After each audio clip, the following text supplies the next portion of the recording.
बच्चों आज मैं आपके लिए बीए पार्ट फर्स्ट जो नॉन कॉलेजुएट स्टूडेंट है उनके लिए सामान्य हिंदी का पेपर लेके आया हूँ। जो आपके मतलब बीएससी का भी होना बाकी है। जो बीए पार्ट फर्स्ट के जो रेगुलर स्टूडेंट थे उनका जो पेपर था वो हो चुका है, और जो आगे जो आपके बीए पार्ट फर्स्ट के नॉन कॉलेजुएट स्टूडेंट है, बीएससी के बीकॉम के फर्स्ट ईयर के जो स्टूडेंट हैं उनके लिए एक पेपर काफ़ी ज़्यादा इंपॉर्टेंट होने वाला है। तो इसमें कुछ इंपॉर्टेंट क्वेश्चन है, इसके बाद मैं एक पेपर और लेके आऊँगा। तो इन दोनों पेपरों में से आपके लगभग क्वेश्चन पड़ जाएंगे, तो इन पेपरों को आप ढंग से देख लेना। हालांकि ये मॉडल पेपर है, पीछे जो साल है उनके आए हुए मॉडल पेपर हैं, और यूनिवर्सिटी में यही सिस्टम रहता है, जो पीछे क्वेश्चन आए हुए हैं वो ही आपके रिपीट होते रहते हैं। तो इनमें देखो, हालांकि इस पीडीएफ में थोड़ी सी आपको साफ नहीं दिखाई दे रहा होगा, तो मैं आपको थोड़ा बहुत बोल के बता देता हूँ।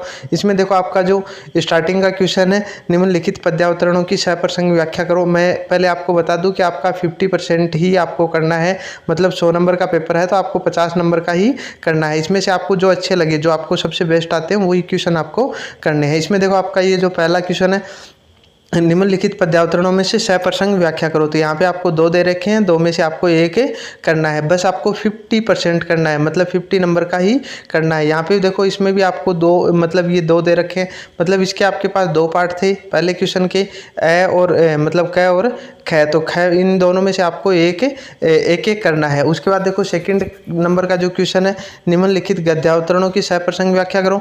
तो इनमें आपको ये 2 दिए हुए हैं और इनके अंदर आपको इसकी व्याख्या करनी है। इसके बाद देखो, आपका इसमें भी आपके 2 दे रखे हैं, 2 खंड, और दोनों में से आपको एक एक करना है। उसके बाद देखो, अगला जो क्वेश्चन है 3 नंबर का, तुलसी के काव्य की विशेषता बताइए और कबीर कवि की अपेक्षा समाज सुधारक अधिक थे। कबीर कवि की अपेक्षा समाज सुधारक अधिक थे, साधारण समीक्षा कीजिए। तो इस तरह का आपका ये क्वेश्चन आने वाले हैं, ध्यान रखना।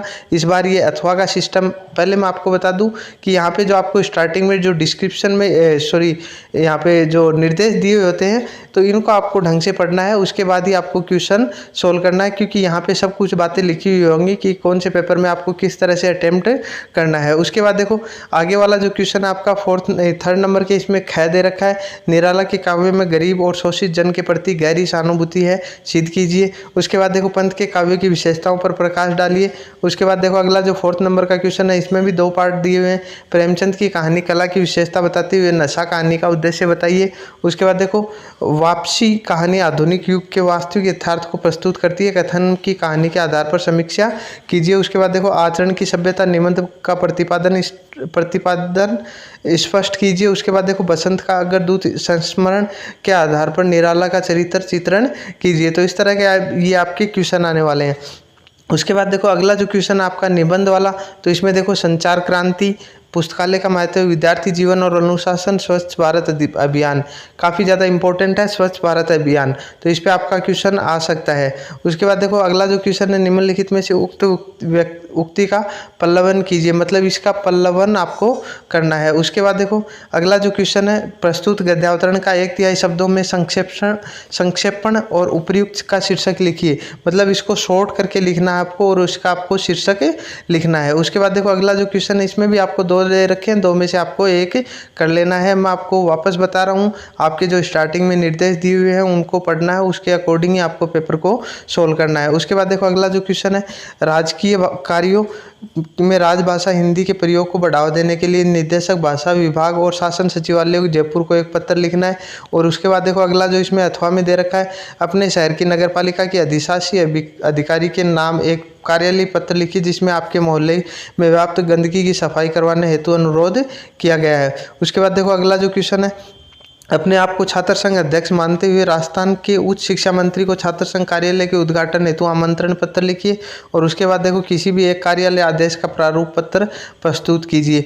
उसके बाद देखो, अगला जो क्वेश्चन है आपका, निम्नलिखित में से किन्हीं 5 शब्दों का हिंदी परिभाषिक रूप लिखना, मतलब इनको हिंदी में क्या कहते हैं उसके बारे में लिखना है। उसके बाद देखो, निम्नलिखित में से किन्हीं 5 शब्दों का संधि विच्छेद करना है, मतलब ये जो दिए हुए हैं इनका किसी में 5 का आपको संधि विच्छेद करना है। उसके बाद देखो, निम्नलिखित में से किन्हीं 2 वाक्यों वाक्यों को शुद्ध रूप में लिखना है। तो इस तरह के आपके कुछ वाक्य आएंगे, इनको आपको शुद्ध करके लिखना है। उसके बाद देखो निम्नलिखित में से किन्हीं दो मुहावरों का अर्थ बताते हुए वाक्य में प्रयोग करो। मतलब मुहावरे बताने और उनका वाक्य में प्रयोग करना है। उसके बाद देखो विशेषण किसे कहते हैं, विशेषण के भेदों के नाम की परिभाषा के उदाहरण सहित लिखिए। और क्रिया किसे कहते हैं, कि इसके कितने भेद होते हैं, उदाहरण सहित परिभाषा दीजिए। तो इस तरह का आपका ये पेपर आने वाला है। इसका पैटर्न है ना वो न्यू रहेगा। क्वेश्चन आपके यही हैं, इनमें से कुछ आगे पीछे हो सकता है। और दूसरी बात मैं बता दूं कि आपके ये सारा जो पैटर्न दे रखा है इसी पैटर्न पे आधारित आपका पेपर होगा। बस आपको करना 50% है और 50% करके आपको मतलब ये नहीं है कि आपको ज़्यादा आ रहे हैं तो ज़्यादा कर दें, ज़्यादा नंबर मिल जाएगा, तो ऐसा कुछ नहीं होगा। आपकी जो सबसे बेस्ट जो 50 नंबर की क्वेश्चन होंगे वही चेक किए जाएंगे और उसके अकॉर्डिंग आपको 100 नंबर में से आपको नंबर दिए जाएंगे। तो एग्ज़ाम के लिए बेस्ट ऑफ लक। और दूसरी बात मैं बता दूं, एक पेपर और डालने वाला हूं, तो इन दोनों पेपरों को आप ढंग से देख लेना, इनमें से आपके लगभग क्वेश्चन कवर हो जाएंगे। तो एग्ज़ाम के लिए बेस्ट ऑफ लक। धन्यवाद।